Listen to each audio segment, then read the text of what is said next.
And it is Friday, fun day. Welcome out to our halftime report here at Tackle Trading. And, obviously excited to be here. I want to break down the market one step at a time. Matt, 11/16/2018, next week's Thanksgiving.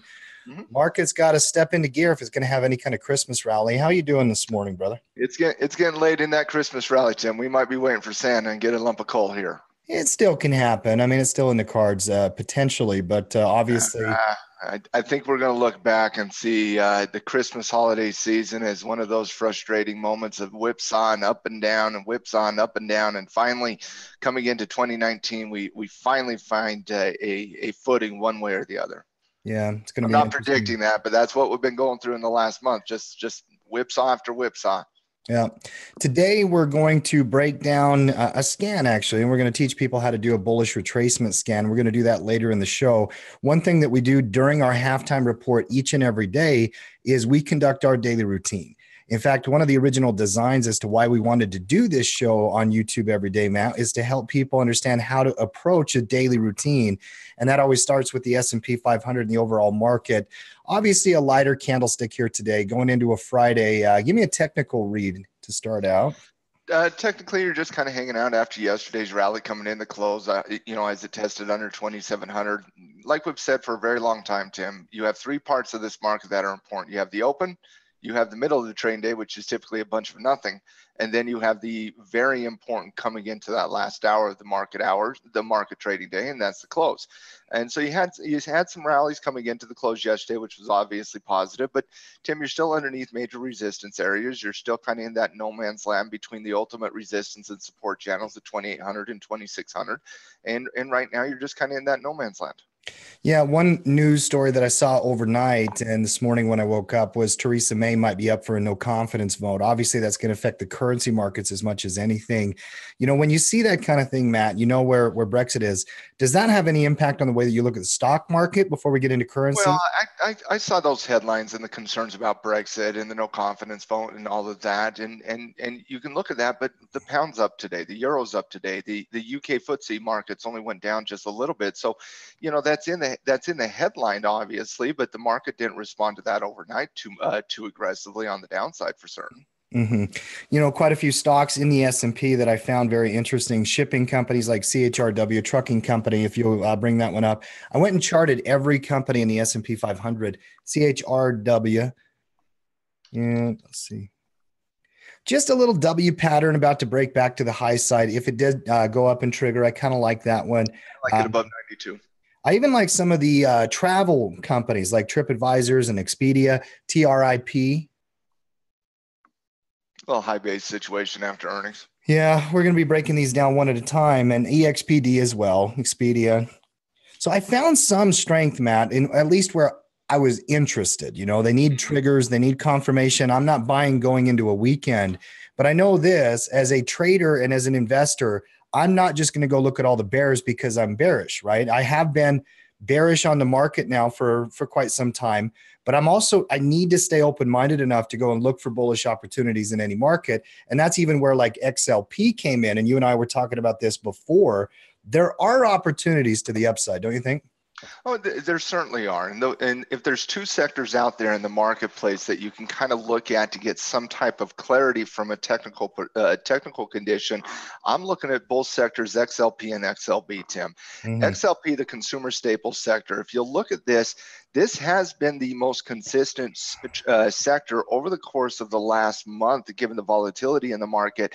It has set up today coming into that bullish retracement pivot on the trigger. And so when you're looking at this, and this is companies like Dr. Pepper, Coca-Cola, McDonald's, Walmart, those safe haven companies that we've been talking about here from a bull side in this halftime report for better part of the last month or so. And now you're looking at a sector-wide situation where you're looking at a very standard bullish retracement, upward movement in price there. And when you break down some of the top components of this sector, and for those of you who are, maybe don't understand how the sector spiders work, the sector spiders are basically a list of all the sectors within the S&P 500. And so if you kind of pull up the sector spiders list here, and it's just sectorspdr.com, and you look at the material sector and you look at and you look at, say, the consumer staple sector, and this consumer staple sector is right there. If you just click on that, Tim, and you come over here to where it says holdings, it will list out those top holdings in that sector. You're looking at Procter & Gamble, Coca-Cola, Pepsi, Walmart, Philip Morris, Walgreens, Costco, Altria Group, Colgate, and so on and so forth. And then when you look at this from an individual component, you're say you look at Coca-Cola here, for example. Let me just type in Coca-Cola.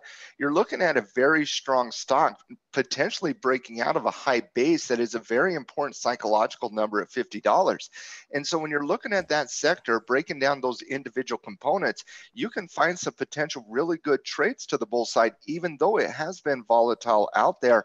You look at Walmart here, Tim, and I said this in the pre-production show, I'm looking at a potential buy on Walmart. I'm just waiting for it to slow down. And I've been waiting for it for the last couple of days, to be perfectly honest with you, coming back down into the 20, back down into that $100 mark. And now you're in a very important support zone.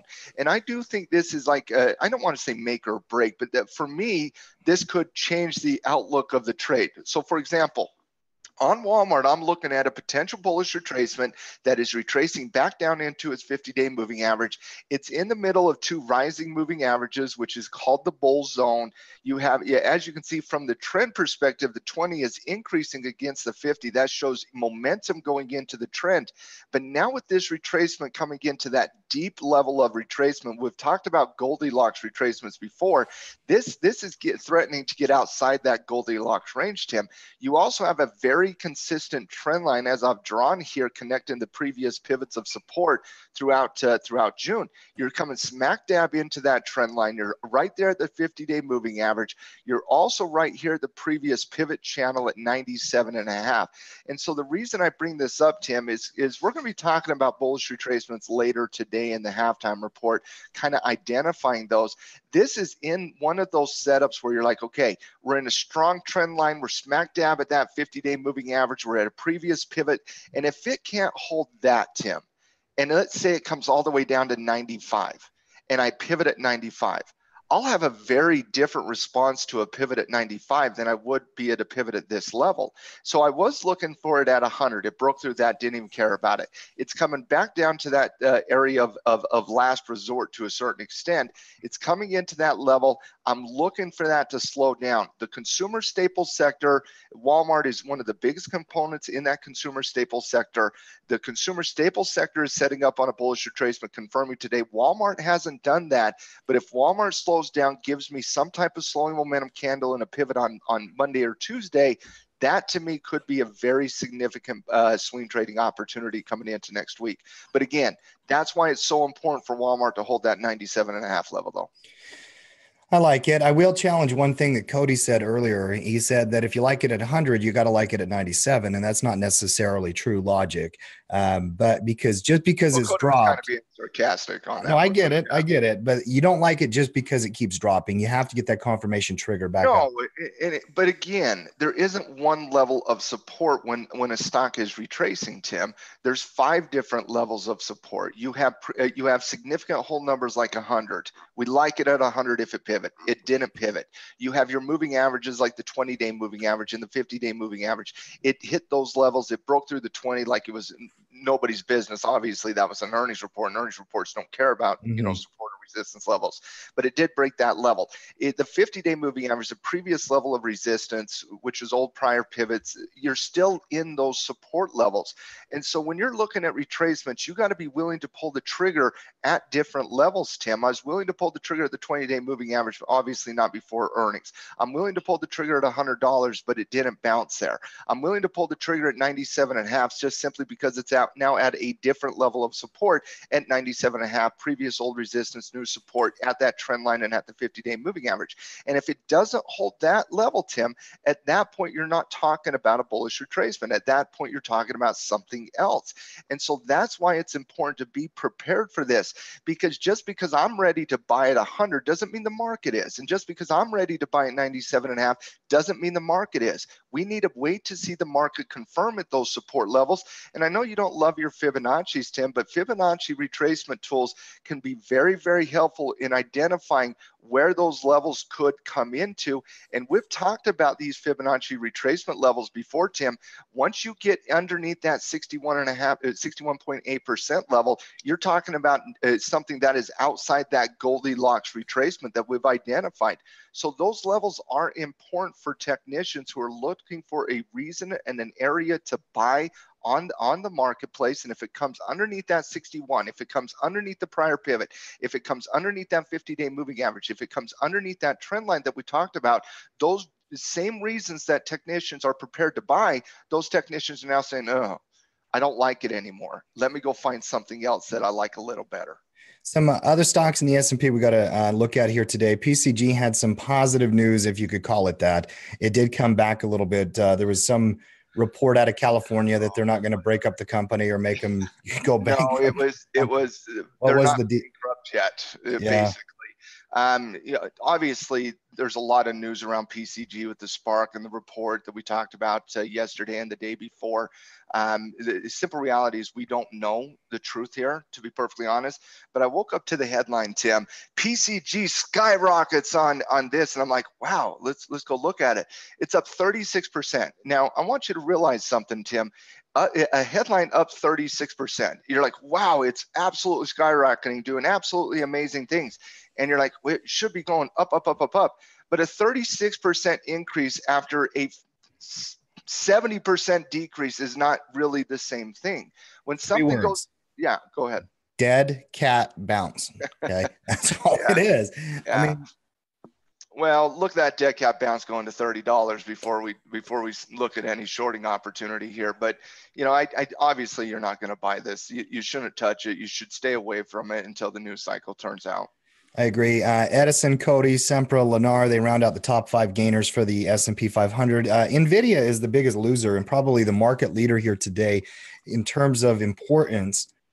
NVIDIA down 18%, Matt. This is a very important company. I read their earnings report, and this is fascinating to me, and I think it's an opportunity to teach something here. Their non-GAAP earnings per share came in at 184, surging 38% from last year. Their revenues were up 21%. They beat top line. They beat bottom line. Stock still dropped 20% here, and mostly because their guidance and their look to the future is negative. It's not what they wanted to hear. The investors didn't like it. They talked about trade wars and concerns and all these other things that we've been, looking at in 2018. And for a new investor, when you look at your company and you're like, why in the world would it be down 18% when it had such a good report? Well, the market doesn't really care about the past. They always are pricing in the future. The biggest headline we got out of NVIDIA, there's two things that we got out of NVIDIA in my estimation. Number one, the market is concerned about growth rates coming into high valuations, right? Mm. You can justify high valuations with increasing growth. You can justify that. But we've been concerned about high valuations for years, Tim. But we've been offset by that by good earnings coming out of the second quarter. And we had good revenues coming into the third quarter, but guidance has been a concern. And now that guidance is a concern, valuations, look at Amazon, for example. Amazon with the 200 PE ratio, you can justify that in a massively growing market and growing economy with where you have no growth concerns. But if you start having growth concerns, those massive valuations do not become as appealing as they otherwise would. They start becoming a little bit more of a concern. We've talked about this market being the second most overvalued market in the history of the modern U.S. markets, dating back to 1913. The only market that was more overvalued than this market was the dot-com market in 1999 and 2000, where it had a PE ratio, in the 40s versus, a high PE ratio in the S&P. A couple months ago, before we had the 10% sell-off, was about 31, I believe. So it high valuation, growth concerns. That's number one that we got out of NVIDIA's report. Number two is that, Tim, the crypto craze is over. It's over. Yeah. Okay. The biggest concern with NVIDIA's growth concerns was the fact that they could not sell chips because of lack of demand in mining for Bitcoin and other cryptocurrencies. That fad led a lot of these chip manufacturers for years, Tim. 2016, 2017 did absolutely fantastic. But as Bitcoin has struggled, these chip makers have struggled right along with it, and that's the second thing we got out of NVIDIA's earnings report. You know, there's a couple of headlines coming through here, Matt. Go to the Dow real quick. Let's move right into this. Dow is jumping and moving higher. In fact, the whole market is moving higher market's jumping as we speak. President Trump came out Friday, I think a press conference probably, I didn't see it on his Twitter feed, and said that a China trade deal is on the works, but it has to be reciprocal. I'm not sure why the market likes it so much, but it doesn't really matter. The market is running here, and you're seeing some intraday strength. Interesting. Trump said China wanted to make a deal. Yeah, of course they want to make a deal. So do we, by the way. So do we. Yeah, everybody wants to make a deal. Hey, halftime crew, do we all want China and the U.S. to make a deal? Can we all say yes? Yeah, right? Of course. We want China to make a deal. We don't want currency wars. We don't want trade wars. We don't want to go into a massive global recession due to this. Yes, we all want a deal. Buy. But Tim, you can't deny the response on the last in the last 30 minutes of the market. The Dow has responded up over close to 220 points. Yeah, I'm looking at the action here, and I'm across the board. You're seeing strength in the Dow, the NASDAQ, the S&P. The advanced decline line is moving. Obviously, everything is ticking higher here. The Dow is leading the market right now. And go back to that daily chart on the YM for a minute. You know what's going to be funny, Tim? Yep. Watching the entire market explode because of the rumors for a trade deal in January with China, and then the day they sign the trade deal, the market tanks. That's going to be funny. Buy the rumors, sell the news. I mean, that is an old axiom in the market. There's no doubt about it. No, but I will tell you, a trade deal with China removes one of the biggest variables for this marketplace. Mm-hmm. Yeah, I would agree with that. A lot of components on the Dow that are very important. Apple Computer actually getting a nice little bounce here today. Let's break that stock down for a minute, Matt, if you would. It's important for the entire market, obviously. We talk Apple so much. You're around the 200 period moving average. You dip below it. By the way, 5 candles ago, I said the 200 wouldn't hold. It didn't hold. It actually dipped down 2-3 days in a row. Now we are seeing some strength. In general, very important company for the market. It's not out of the woods yet. Give me a read on Apple. I think a trigger above 195 is important. I think a secondary trigger above 200 is important. But we have seen this play out time and again, Tim. We've seen stocks bounce back up above that 200 just to be hit with strong resistance from the sellers. Mm-hmm. And so, yeah, Apple's good headline up 1.38% today. It's a very important company for the overall market. There's no doubt about that. But it is not out of the woodworks just because it's up a day on a little bit of positive rumors. No, obviously not. But showing some strength, showing some leadership here as well. United Health, Travelers, McDonald's. Give me McDonald's if you would. Before I'm looking at the chart, it's a buy. It's a beautiful chart. Yeah. High side breakout, little pullback, little retracement, and then now we're breaking into a new high here, Matt. The staples, like you were talking about with XLP, and in general, they've been bullish. McDonald's looking very good here. McDonald's looking fantastic. You can't call this a retracement, even though some people will. It's just not. This is more of a high base type situation of simple consolidation and up pattern. You can also call it a little bit of a flag pattern as well. But you got to love the price movement coming into McDonald's above these levels. It's breaking out of that resistance level. If you wanted to go up above the trigger of 187.42, that's fine. But you could do far worse in this market than finding a consumer staple stock that is a safe haven, a recession-proof stock like McDonald's. Because you know what, Tim, in a recession, I promise you the line around McDonald's, especially on Sunday morning, is going to be bigger. As I charted everything in the Dow, there was a lot of components that I really liked. Actually, the advanced decline line, as I'm watching it now, you are 26-4. You know, most companies moving higher here today across the board on the Dow. Very, very strong in terms of that index. Let's move on to the NASDAQ, if you would. Now, obviously, NVIDIA, we talked about Apple, but there's several other very big names on the NASDAQ that are active here today. Facebook is one of them, down 3.5% after a New York Times probe came out and was released that they didn't do all they could do. Obviously, we know that.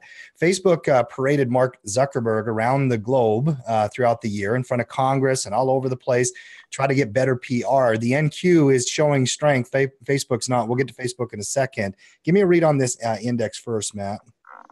Hold on. Adam, keep us posted on anything Trump says, if you don't mind. Really appreciate that. Ask your question again, T. No, I was looking at the NASDAQ here, and we're going to get to Facebook here in a minute. I want to talk about that stock. Give me a technical read on the NASDAQ and then go to Facebook after you've done Same that. thing as the ES. There's no technical trend happening right now. You're in the middle of no man's land. You're in the middle of support and resistance. The market's going to respond the way it wants to respond. The best index out there is the YM, and the weakest is the RTY. But the NASDAQ and the S&P, and sometimes I feel like Groundhog Day when we're analyzing the trends and the patterns in the market on a daily basis, because there's just nothing that has really kind of shaken out on either one of these indexes. You just got to give it some time. If you're looking at intraday numbers, your intraday numbers on the NASDAQ, ultimate intraday numbers, if you're looking at the 15-minute chart here, Tim, 6,800, but you're also looking at a potential breakout here at 6,920. So keep an eye on 6,920 on a potential breakout to the top zone. The range on the bottom zone on the 15-minute chart is around 6,800 in my opinion.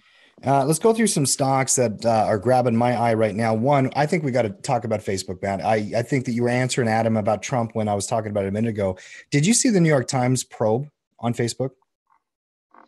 They had some big expose. Sure, oh, it was very, very negative. Yeah. They were digging into it about all the different details about how Facebook has basically went with the cover up.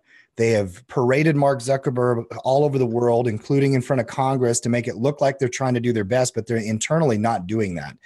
There's a lot of stuff going on with Facebook negative. That is breaking a major, major level of support. Every time it's broken down during this downtrend, Matt, it will catch 5 to 10 points to the downside. What's your read here technically on Facebook? Well, not a fan of the company. I stopped using Facebook a while ago. I post things like for the podcast and stuff over there, but once they started basically selling our data to third parties for marketing purposes, I was out on that company. I just don't like from a privacy. I'm a very private individual, and whenever you break privacy concerns, I'm out on your company. There's no forgiveness there. So in terms of that, number one, realize what I'm going to say is based on the fact that I don't like this company. But you can't underestimate the power of that breakdown of 140. Negative news coming out of the New York Times, and I have not read that New York Times expose yet, but I'm sure it was just absolutely blasting. Nobody likes Mark Zuckerberg, and I can't believe a year ago people were actually talking about Mark Zuckerberg running for the president of the United States in 2020. That guy's more robotic than anybody I've ever seen. He's data off of Star Trek, basically. And you're looking at this in terms of a technical condition. This company, a little overvalued. I haven't checked the PE ratio in a little bit, but take everything out, everything I said, but from a I don't like this company perspective. A break of 140 is a technical trigger to the downside with a stop loss right above 140, Tim. That is a technical breakdown. That's a good signal. Mm-hmm. Yeah, for sure. And obviously on a day where the market is up and this stock is down, relative weakness will even aid to that downside if it does turn around with the overall market. The NASDAQ. Real quick, Facebook has had a tendency to run about 15, 20 points from the highs to the lows, but on the breakdowns, it runs about 10 points, Tim. Okay. Yeah. So any target here is anywhere between 130 and 135. Mm-hmm. Top 5 gainers on the NASDAQ today: Qualcomm, Clack, Lam Research, Charter, and T-Mobile US. NVIDIA, like we talked about, JD.com back down, Activision continuing to get pummeled. Give me ATVI if you would. Those gaming stocks, Matt, they have been under pressure now for quite some time. I thought maybe they could get some seasonal relief here, but it just has not happened. No, you have not. And again, shout out to Coach Frank for pointing out that. I mean, it's amazing how much information you can get from different types of traders who have different interest points. And Coach Frank over there at Tapple Trading said even before Activision's earnings report that they were basically at this, and I forget the gaming convention, Frank, it was at, but they got a lot. What was it? BlizzCon? BlizzCon. Yeah. BlizzCon. Anyways, they got booed off stage on some of the major games. So, and sales for Black Ops coming out of Activision and others have been very concerning. And you've been seeing that on the charts. And you're seeing these gaming stocks just taking it on the chin. It makes me think about GameStop as well, Matt. GME, I haven't looked at this chart today. Just bring up GME for me if you would. If the gaming companies like Take-Two Interactive and Activision are going down, it would make sense if GameStop is also showing weakness, and they have as well. They have earnings coming up here in a couple of weeks. Well, my concern with GameStop, and I've had this concern with GameStop for years now, Tim, is it just feels a lot blockbustery in 2018. And what I mean by that is you don't need to go to a GameStop to buy games anymore, right? Most people that I know who game, they'll just go buy it on, the PlayStation Network or Xbox or whatever it is, whatever they use, right? Nintendo's or whatever. You can just do a digital download and everything's fine. So, I do have some fundamental concerns about this company, this brick and mortar company that has not done well in going into the online universe. I just feel like their competition is going to eat them up over time. Yeah. I would tend to lean that way as well. But obviously you're not going to short it going into earnings or buy puts going into earnings, but going to be an interesting one to watch. Let's think about this, from a big picture perspective, Matt. If this market's going to have a relief rally, the NASDAQ has to participate, obviously. And that leadership has to come from some of those FANG stocks. Facebook's not looking great. Apple did rebound a little bit, but not looking great either. I don't know if that's a inverted head and shoulders. It's a pretty funky one if it is. So it's not an inverted head and shoulders any longer. You got decreasing resistance areas. You got increasing support areas. Excuse me. Mm-hmm. It's much more similar to a symmetrical triangle, Tim. Well, Coach Hector, I was talking to him last night, and he says if that's an inverted head and shoulders, that's like the Hunchback of Notre Dame. So, kind of some funky shoulders. Good for Coach Hector. That was a good one. The YM, Tim, still is in head and shoulders formation. The S&P 500. If you look at the S&P 500 here, you still have head and shoulders, potential here on the S&P, but in the NASDAQ, you're looking more symmetrical triangle. Yeah, let's break down some of those things. I just made up a word, symmetrical triangle. I like it. Yeah, I like it. Amazon real quick, Matt, because I'm looking at all these FANG stocks and I think we're going to have to get some relief. That's not a great chart. Obviously not at a new entry point for either direction right here. Well, you're kind of in no man's land. If you're waiting for this market to turn around based on the strength in the FANGs, which led the market for years, I mean, technically speaking, you're not going to get, and again, I'm just talking technically, these things can whipsaw in a market environment like this, but technically speaking, I'm not seeing that in Amazon. Technically speaking, I'm not seeing that in Apple, to be perfectly honest with you. Technically speaking, we're definitely not seeing it in Facebook. Technically speaking, Microsoft's shown a little bit of, I like Microsoft. Out of all the tech names, this would be one that I do like. I like the long-term trend. Okay, that's fine. But even at that, Tim, short term, that's just neutral. Yeah. I mean, it's not showing what McDonald's is doing. It's not showing what Coca-Cola is doing or Dr. Pepper is doing or Boston Science or something along those lines. It's just straight up neutrality. So when you're looking at these FANG stocks and you're waiting for, the market to come back because of FANGs, I'm not sure you're going to get this. This market might have to find strength elsewhere. Russell 2000, if you would, go through them one at a time each and every day. This is part of our routine. RTY, kind of same pattern as the NASDAQ, almost identical in that regard, but just weaker. Just weaker. Same pattern. Same pattern. And when you ever see that symmetrical triangle, guys, if you want to just look at it, a symmetrical triangle is when you have decreasing resistance zones and you have increasing support zones, right? So that's what that symmetrical triangle looks like. And when you're looking at that from a symmetrical triangle perspective, and by the way, this would be more like a bearish symmetrical triangle than a bullish symmetrical triangle because of the pressure on the downside in the longer term versus the pressure on the upside in the shorter term. So the probability basically states that a breakdown is in play with a slight probability, but a symmetrical triangle, Tim, out of all the technical patterns in the entire marketplace, the symmetrical triangle to me is more like a 50-50 proposition, to be perfectly honest with you. And that's what you're seeing in the Russell. That's what you're seeing in the NASDAQ. You're seeing a little bit of strength in the YM with the Dow Jones and the S&P. Blue chips are still the play here. Growth is still going to be concerning. Wait for this triangle to kind of map itself out. I don't think there's a trade coming in, aggressive trade coming into this market. There's nothing that's happened today that takes me from what I said yesterday. It's going to take a few weeks for this to shape out. Yeah, definitely. I'm with you. And that's the stock market. Obviously, commodities and currencies, like we've been saying now for days, have been a cleaner market. The dollar now dropping. The dollar wasn't clean today. No, dropping technically here, pulling back deeper into that retracement. Now you have this upward trend line and a channel developing, Matt. it just did not hold that little 3-candle pullback, right? No, it didn't. It wanted to. It didn't. There's just so much news out there on with Brexit and the Italian debt situation here. You are coming into that trend line. You're at that 20-day moving average right now. I really wanted it to hold above 97. It didn't do that. So you got to let it shake out again now that you have the negative coming back down into that support channel. I think the dollar's in a very important situation, and I'll break this down for the Forex report later on this weekend.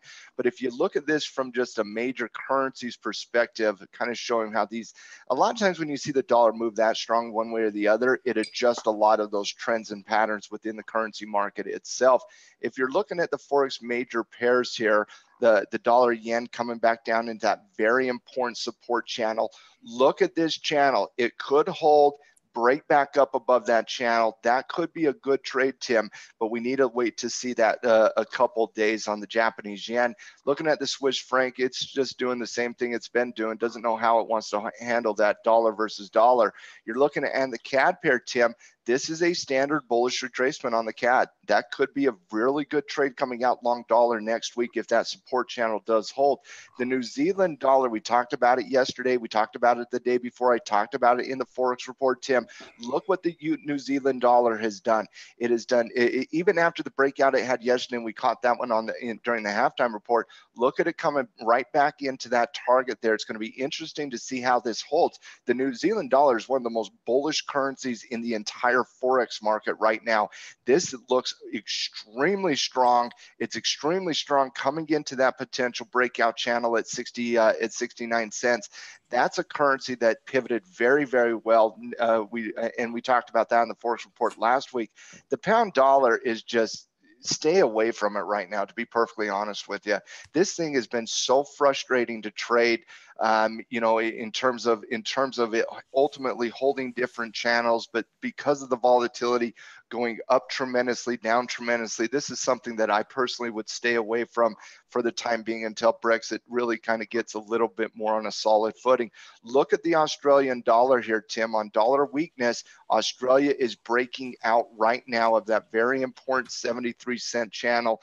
That is a potential swing trade. That is something. And if you want to look at that from the FXA pair here, Tim, you're seeing a rounding bottom W breakout type reversal pattern confirming on the Australian dollar. And then the last is just the euro dollar. And talk about the one that frustrated me the most this week. This to me was the most frustrating trade I had this week, Tim. Short euro coming into a perfect setup, perfect analysis, whipsawed based on news, and now this trend is now coming back into neutrality for me. So for me, that was the most frustrating trade this week was the euro dollar. But that, to offset that, real strength in the New Zealand dollar and real strength coming into the Australian dollar. You know what's interesting? I'm looking at all these currency pairs and you're breaking them down. I see that obviously the pound is up against the dollar, but the pound is down against the euro. Why do they like that news for the euro better, Matt? I mean, is it just the euro showing strength? They're showing resolve. The pound and euro cross pair, which I don't trade, but I do watch these minor cross pairs and whatnot just for analysis. I trade the majors, but I mean, I don't trade the crosses a lot. I trade the majors, the dollar against the other ones more often. The cross I typically trade. I'll trade the Australian Japanese cross in like a go to bed trade type situation. I don't know the last time I actually traded the euro pound cross, but it's very volatile, Tim. It's up a lot the last couple days. It's just very, very volatile, and it's volatile because let's face it, you got the Italian debt crisis situation, and you got the comedic value of what is going on in the Brexit situation. It's just going to be volatile. I'd stay away from both of those two currencies right now. When you got strength coming into the New Zealand dollar and strength coming into the Australian dollar, when you got weakness coming into the Canadian dollar, I like the dollar against the CAD. I like the dollar against the yen potentially. I definitely like the New Zealand and the Australian dollar, and I think the euro and the pound you stay away from until we get some. So, and this might just be me being pissed off talking about the euro this week because of the random whipsaw, but I'll tell you, I would just stay away from those two currencies until that flushes itself out. Gotcha. Let's go through the commodities here. Start with crude oil, if you would. You know, obviously that big sell-off earlier in the week, pretty much crashing. You've now had little tiny relief rally here, Matt, but nothing here is showing me any strength yet. No, we talked about it at length yesterday. Any upward movement in price will be met with very, very swift and aggressive selling. Okay. And the last 3 days, you've seen that. You've seen it hit its head on. It hit its head. And we looked at this from an intraday perspective yesterday. When you're looking at that trend line I drew yesterday, we looked at the breakout here. You know, you break out of that intraday, you think you got strength coming in, but then when you extend this trend line coming down, you're kind of coming into that overall trend line from an intraday, and it just gets beat right back down. I don't think, if you're looking at a buy side opportunity, and this is not something I personally would do, but maybe you write some deep out of the money naked puts or bull put spreads on USO or something along those lines. I think you got to break out of this intraday resistance channel. And if you look at it on like an hour chart here, Tim, look at the strength of that intraday resistance channel right there. Okay, so let me go ahead and draw that again so that we can kind of look at how it comes into that a little bit today. Didn't hit it smack on, didn't kiss it, but it came close to it. So if you're looking at this intraday resistance channel right there, okay, so if we draw that kind of into that capacity. So in that capacity right there, let's just highlight that. So as you see this resistance channel, every time it's got hit, it's got just pummeled, pummeled, pummeled. Now it's making its long trek back into that. It's got to get back above that for any type of buying behavior, in my estimation. But crude is extremely weak here, Tim. Even though it's going to look at it from a week over week perspective to be just slightly down, the trend is extremely weak. The mentality is extremely weak. Every time it's seen any uptick, it gets knocked right back down. And until we see that change, we got to stay away from the buy side mechanics on this. Yeah, Brent oil up, crude oil up just a hair here. I mean, if you're looking at that intraday chart, Matt, I see potentially lower prices here, even as a day trade going back down. You look at it breaking back. A breakdown under 56 and an 8, 56.8, a breakdown underneath that level, you should start seeing a little bit of selling. Yeah. Yeah, I would be very cautious here if you are long crude, obviously, hedging and all those types of things we've talked about. Oh, the naked puts have been given a little bit of a 3-day relief from the death penalty, right? Well, maybe. I mean, I'm sure some people are still, feeling the pain from that. I said a relief from the death penalty. Sure. Okay, relief. It's not over. It's definitely not over. Metals market, very interesting here today. Gold, silver, copper, platinum. Well, platinum's flat, but the other three are really up big. Silver up 3%, gold up 2%. Really incredible day there for the metals in that regard. Big 4-candle rally here, Matt. Are you starting to get excited about metals? Because I know that I am personally, and I know that I'm getting excited about platinum. Mm-hmm. Okay. You look at this retracement coming down, rounding bottom at those moving averages. I think, and Tim, who's on the commodity report this week? I think Greg. Is it Greg? Yeah. Greg. Okay, I'm sure this will be on there, right? A trigger above these 850 barriers on platinum. When you're looking at palladium here, okay, palladium broke out this week. This was on the scout report from last week. Mm-hmm. Look at that breakout. This was a picture perfect cup and handle breakout type situation.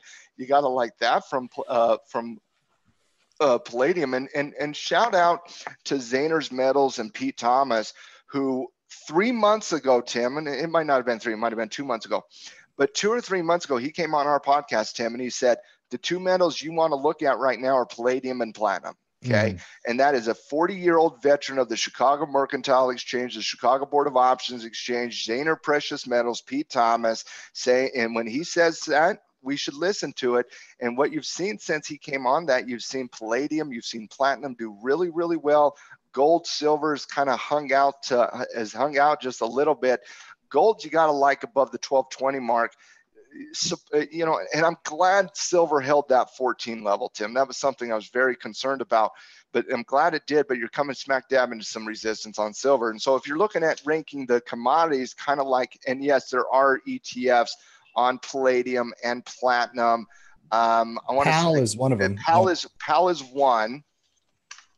Yep, there's PAL, and Tim, I don't know the palladium I'll one. Look it up. Yep. Or the platinum one. So the platinum ETF. But yes, the problem with those ETFs is they're a little bit illiquid. Yeah, they're not great options. Kind of similar to that of a lot of the Forex ETFs, the FX pairs, where you basically, like you have FXA. It's just they're newer PLT. to the market, right? They're PLT. PPLT. Try that one. PPLT. Yeah, there's one right there. There's platinum. Okay, so PPLT for platinum, PALL for palladium, SLV for silver, GDL for gold. Those are your ETFs that you trade from a commodity perspective. But I do like platinum, I do like palladium, and I like gold getting back above the 1220 barrier. Silver to me is still in that area where it's like, unless it's physical, you don't touch it. I agree with that. You don't have a trigger there. Obviously, the metals are going higher here today, and I like them. I've been bullish on gold now for a while, Matt, and I really like the upside move. Obviously, a 2% rally. It's funny how the headlines come in, though, the way that they give gold credit when it does have a good day. Gold prices surge on safe haven demand and weaker dollar. That could be the headline every time gold goes up. Go home. Quit your job. Stop writing. Whoever wrote that, just go away. You're not doing anybody any value here. Okay. You don't think that's insightful analysis, helping you understand the gold market? I think insightful analysis was my commodity report from 3 weeks ago on gold. That was insightful. That garbage was just headline news. One last commodity I want to look at is natural gas. And then we're going to break down that scan that we were going to do in FinViz on Friday, Fun Day. NG, obviously, just a huge move through the week. So big fun. Candle. It's cold. It's cold. Today it was cold. Yesterday it was hot. The fires are good or bad. And anybody who has any understanding of where UNG is going or natural gas is going to go from here is a better trader and technician and trader than I am. I have no clue. I agree with that. I mean, short term, I don't think you have any kind of technical read here. You'd have to break it down to the intraday and really break down day trading on that. I don't think you can do that. There's probably nothing here. I don't think you can do that. It's extremely volatile. Yeah. There's a lot of opportunity.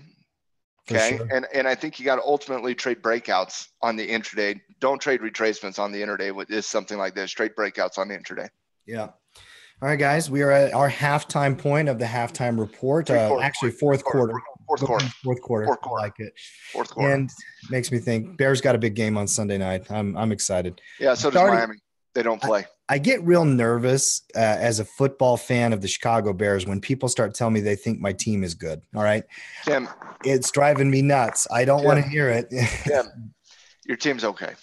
I'm okay with that. Okay, I'm okay with that. Yeah, now, one thing we're going to do here on Fridays, guys, is kind of do some kind of segment where we teach a concept. We have some fun.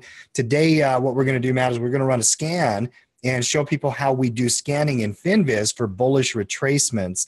Go ahead and bring that up and let's have some fun here. By the way, if you're out there watching our halftime report, you get value from our show. Make sure that you subscribe to our YouTube channel. Click the bell so you always get alerted for future shows. That's right down in the notes section. And give us a like and a share. Get the word out there. We love doing this stuff. We're really enjoying it. I got a nice email yesterday, Matt, from one of our loyal halftime crew members and saying, hey, Tim, this is the greatest addition you guys have added to tackle trading since you started it. So I thought that was a real nice comment. I appreciated that, sentiment. Those scouting reports were pretty important to him. Well, he may not remember when we added those. He's always had. That's a wonderful compliment.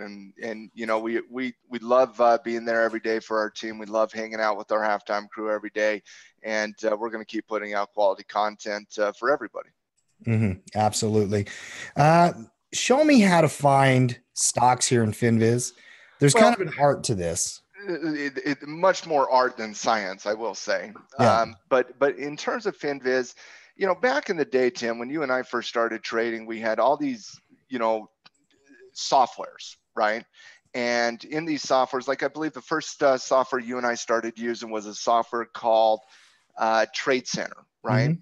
And it had these pre-built custom scans in there that were really, really powerful. And then we had a software that we utilized called Mock Trader. And Mock Trader, same thing, customized scans. Oh, you don't remember the first one, Star Trader. No. Star Trader was an offset of Trade Center. I know. Right? Come on. You're talking to someone who has some intimate detail on this one, Tim.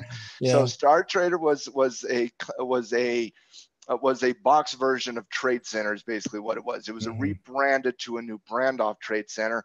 When we moved away from that, we went to Mock Trader, and Mock Trader was, part of my doing. That was one of the softwares that I created the spec for, and the great Tom Joseph, programmer out of Akron, Ohio, kind of built that Mock Trader software, and it was really just based on scans. We want these scans, these scans, these scans.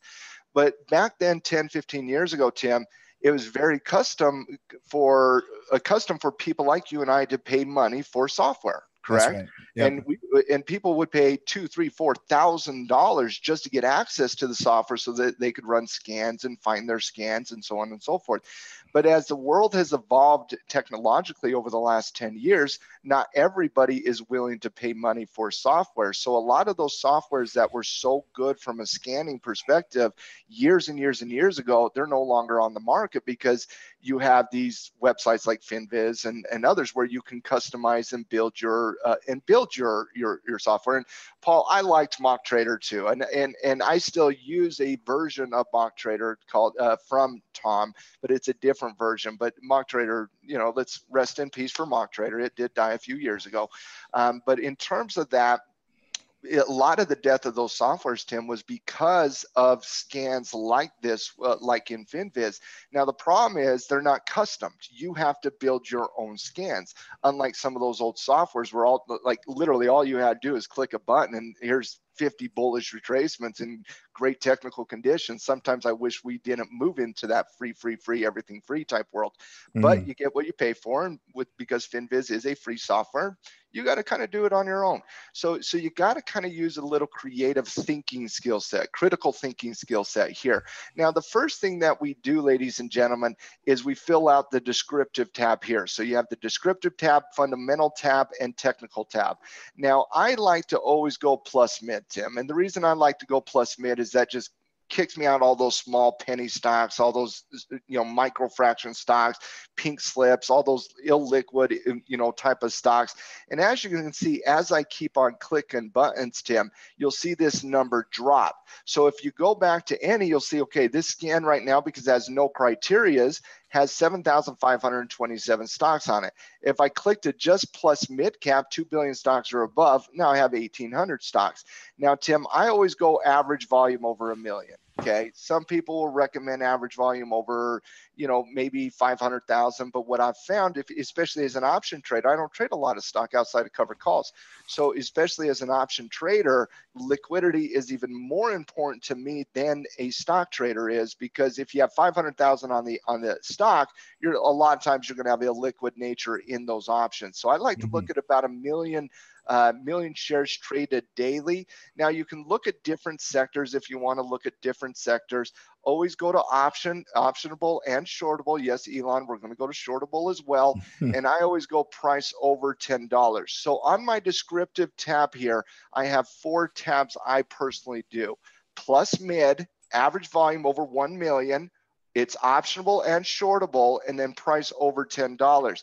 Now, the second tab is your fundamental tab. And when you're doing covered calls and long-term investing, you want to look at P ratios, forward P ratios, PEG ratios, earnings per share growth, and all of that jazz. But we're just short-term traders on this one. So let's go over to the technical tab. Now, the technical tab, if I'm looking now on this one, Tim, this is where the critical thinking skill set comes into place, because these pattern scans, Tim, I've found personally are garbage. I have not found a lot, and you're on mute. They're not that helpful, but I mean, here's what I like about them, just as a teaching point. Sometimes when I get a really new student, I want to teach them patterns. I'll just have them click through them rapid fire style. If you're looking for potential breakouts, maybe. Yeah. Maybe. But honestly, what I have found, Tim, is they're a waste of my time, and I'd rather just go look at all 500 stocks on the S&P 500, and I could do it faster than that. Me too. By the way, I'll show you something I found just literally last week in FinViz. That you think you know everything about something when you used it for forever. See where it says type candle line technical underneath the charts? Click on candle. Oh, yeah, right here. It loads more charts. Oh, yeah. I love it. You just found that? I did. I don't know, man. I don't know everything. You can go to weekly here. You can go to monthly here. You can go to a 5-minute chart here. I mean, you can customize a lot of these things here, T-Doc. Yeah. Well, and I also just found a new sushi joint in the district. So there, I'm Yes, finding all kinds of stuff this week. you are finding all kinds of things. Now, again, I am going to look for potential bullish retracements. Okay, so that is the technical pattern that I'm personally going to look for. Now, typically I'll go price above the 200-day moving average, which typically means the stock long-term is in a bullish uptrend. Then if you go price above the 50-day moving average, you got intermediate uptrends, you got also long-term uptrends. And then a lot of times I like to go price underneath the 20-day moving average, okay? Now, a lot of times that will show us stocks that are in bullish uptrends, longer term, shorter terms coming back down. It's not the greatest scan, but you can definitely do that. But if you look at this and you say, okay, if I want performance this week, let's say I want the week to be down. Right? So let's go, where's my week down? Week down. So I want on the week it to be down, okay? So the week I want down, but today I want up, right? Okay. Now, if I have the week down, but the stock is in a long-term uptrend, intermediate uptrend, right? And even if we wanted to look at some of the stronger ones, say, let's go above the 20-day moving average here. So we're in a short-term bullish uptrend. We're in a long-term bullish uptrend. We're in an intermediate bullish uptrend. The performance on the week is down, but today is going up. You're looking at potential retracements here. For example, look at this on AES right here, Tim. Good short-term intermediate uptrend, downward movement in price, confirmation on the upward movement here. You're looking at a potential high base breakout right there. Look at the retracement confirmation trigger it had yesterday here.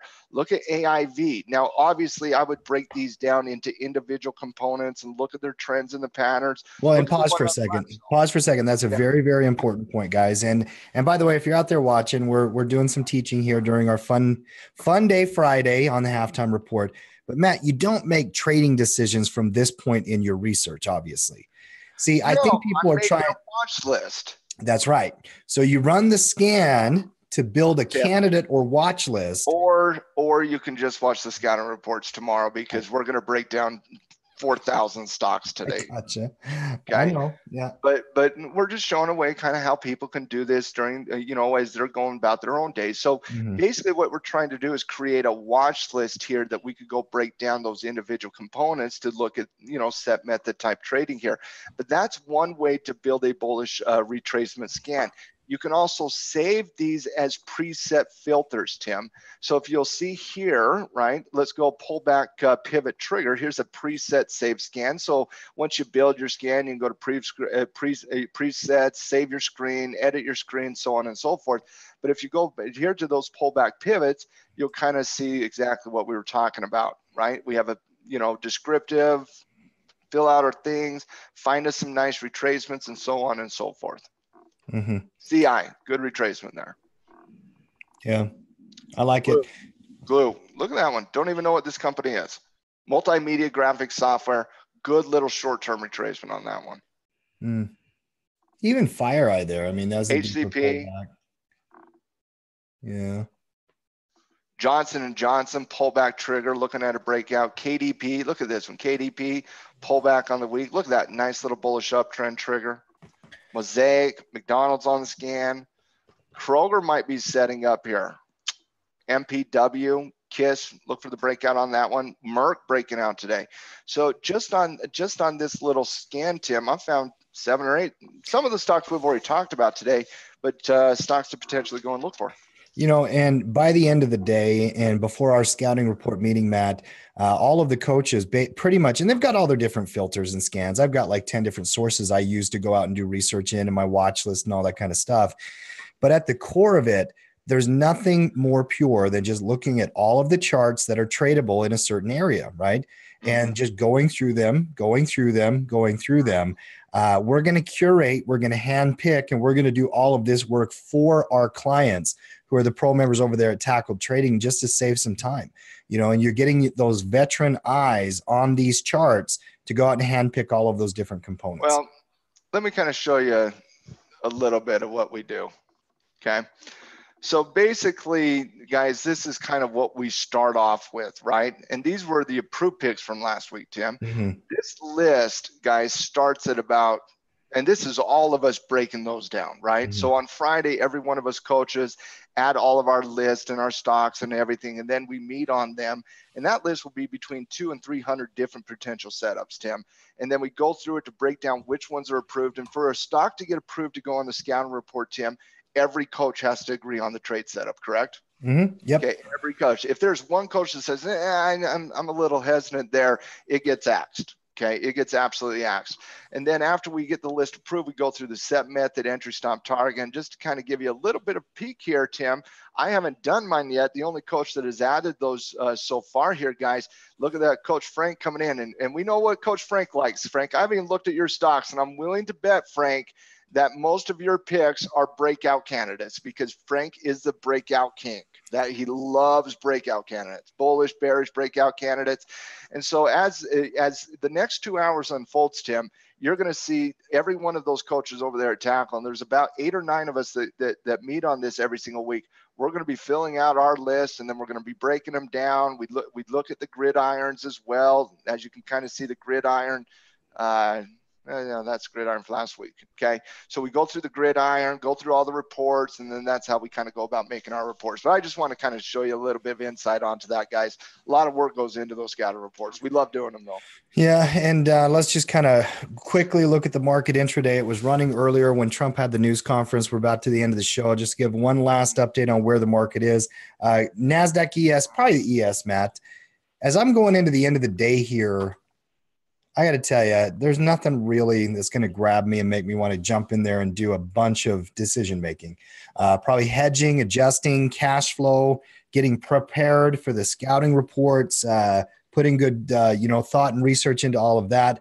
Market's kind of in a little bit of a doji pattern type right here. The initial surge from Trump, his press release, has now come back about 15 points on a pullback, sitting in the middle of a range. Oh, so we don't have a trade deal yet? Apparently the deal with China is not done yet. Not done yet. Not done yet. Okay. All right. Wake me when it is. Wake me up before you go. No, there's not going to be any significant activity coming into the weekend. We haven't seen that recently, Tim. Maybe a little bit of profit taking. They bought the rumor, sold the news. There you go. Exactly, Adam. One quick weekend tip for everybody. If you are a Beatles fan, they have a remastered version of the White Album on Spotify that was re-released. Unbelievable. Very wonderful. Going back and listening to that music always puts me in my happy place for sure, Matt. You're a Beatles guy, right? I like the Beatles. Yeah. Nah, I got to tell you, when people say Beatles or Stones, I'm like, give me both. They're incredible. Good bands. Yeah. All right, guys. Good job, Matt. Any last thoughts for our team here, for a crew call to action? No, weekend is all about preparing for the week that's coming up, guys. We had a lot of great trades trigger early on the Bears side, some great trades trigger on the Bulls side later in the week. Those scouting reports, make sure you're reading and watching those videos, preparing for the week, and then we'll be back with you guys on Monday to go through all the different trends and patterns and whatnot, and all the indexes, sectors, commodities, currencies, and help you guys apply your market routine on a daily basis. Yep. Good job, Matt. Good job, Cody. Good job, halftime crew. If you haven't yet, give us a like and a share. We'll see you on Monday, and make sure you're digging into those reports over the weekend.